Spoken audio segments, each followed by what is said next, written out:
boys and girls, welcome back to Watson's Models. And yeah, so got some interesting feedback on the over 40 Tiger that I did when I was a kid, and you know, it was incomplete and all that business. And then I kind of continued on with the amazing how many of you guys still have your old kits too. I love that. Or you have them unbuilt. So I appreciate the feedback on that video, and yeah, this is cool. But I will rebuild this tank. Not this tank, but you know, I'm gonna find one so I can build it up and kind of compare my skills from, you know, where I'm at today compared to that, and probably even do a different paint scheme, who knows. But anyways, just wanted to, as promised, gonna do an open box on this JAGDPANTHER. All right, and I got a new rig that's mounted or clamped up to this shelf up here, so we're gonna see if it works, if I can just kind of come straight down on the with the camera and show you what's in the box. And so this is Academy Minicraft motorized wire control, you know, 1/25th scale kit number 1339. You already saw the front. Here's the end. Okay, here's the side of the box, and it looks like it's got some troops. Humma, humma, humma. Humma, humma, humma. I already showed you that side. Are they both the same? They're almost the same. Okay, so let's open this thing up. This is proudly made in the Republic of Korea by Academy Model Company, Ltd. Seoul, Korea. And let's see here. It says 1/25th identical scale. Series number 3. Fully detailed plastic tracks ready to assemble precision model kit. Realistic commander figures and motorized system. All right, let's see if the rig works. All right, let's give this a shot. Hopefully the focus is good and that you're seeing this image like you should see it, right side up.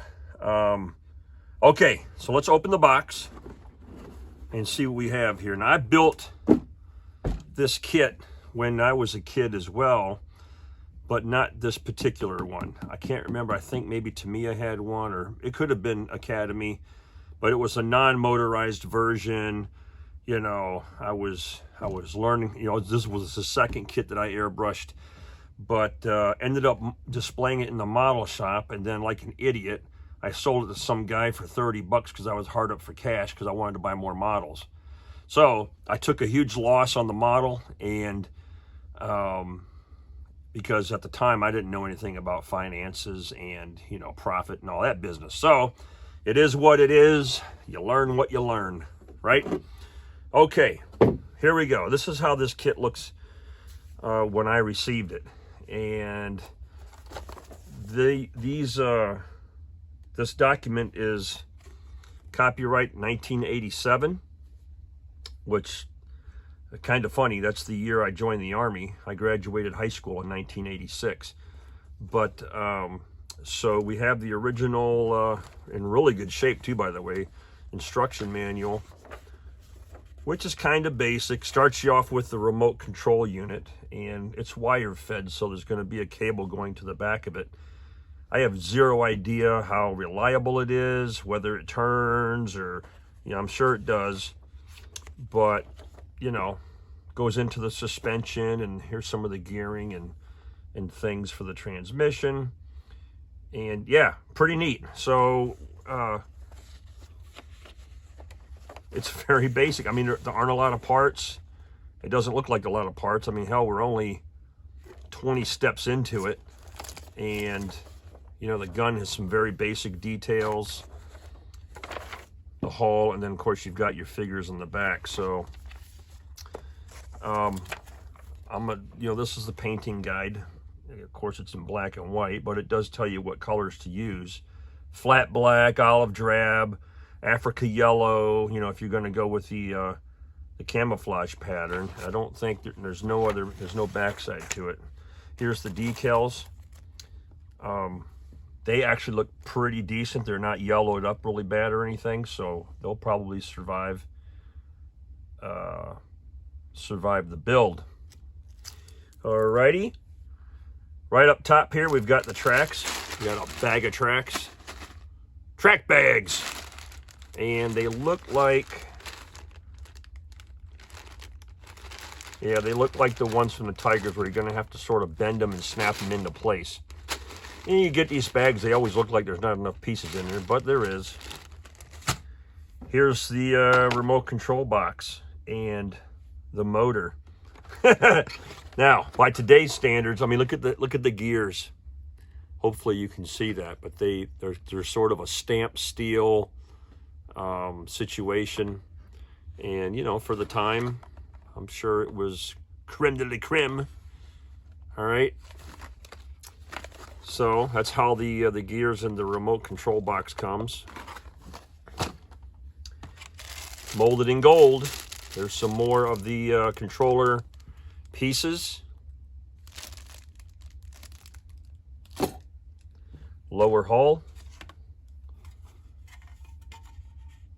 She's looking pretty standard, if I'm being honest. Well, I always try to be honest, but, you know, little history here on the vehicle as far as the different Panzers and when they were developed from 1935 on up to humma. Well, they got 47 listed, but up to 45. So that's the lower hull. Upper hull. Not a lot on texture for the cast. I mean, it looks like there's a very, very minimum stippling effect on there, but I think it could probably use some more. But that's it. All right. Sprockets and road wheels and sprockets.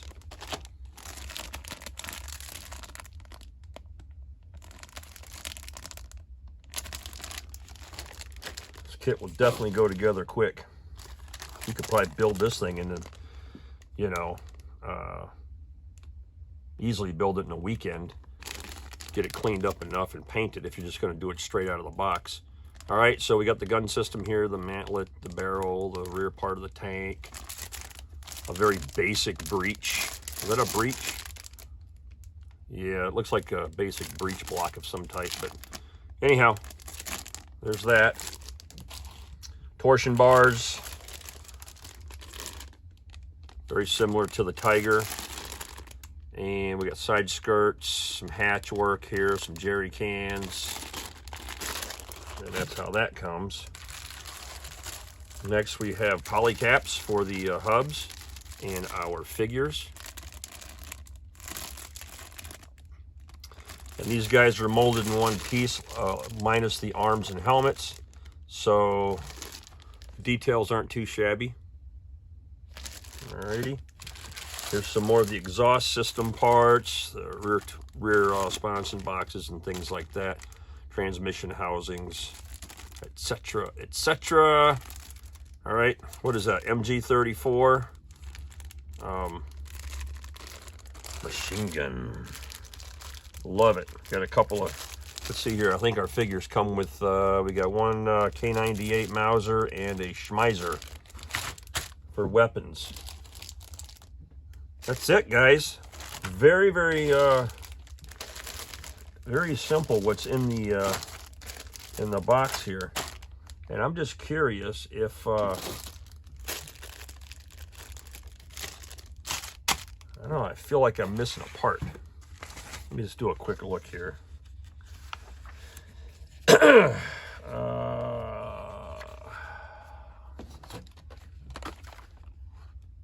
All right. I suspect the parts that I'm concerned about are inside this controller. We got the motors there, but the wiring and everything's coiled up inside this box. So I just don't want to tear it open until I'm ready to mess with it. You know, being a vintage kit, I don't even know if I really want to mess with it, to be quite honest with you. But yeah, this is it. Tracks, hull, paint, decals, instructions,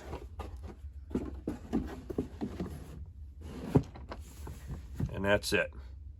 All right, simple, in the box, or what came out of the box. Well, that wasn't pretty painful. So, yep, pretty neat. And I don't have any of the other 25th scale kits, you know, that these guys made, or Tamiya. They still looking for the Tiger at a price that I can afford. Some of you guys think you got gold mines out there. But yeah, 1/25th. Have a good one.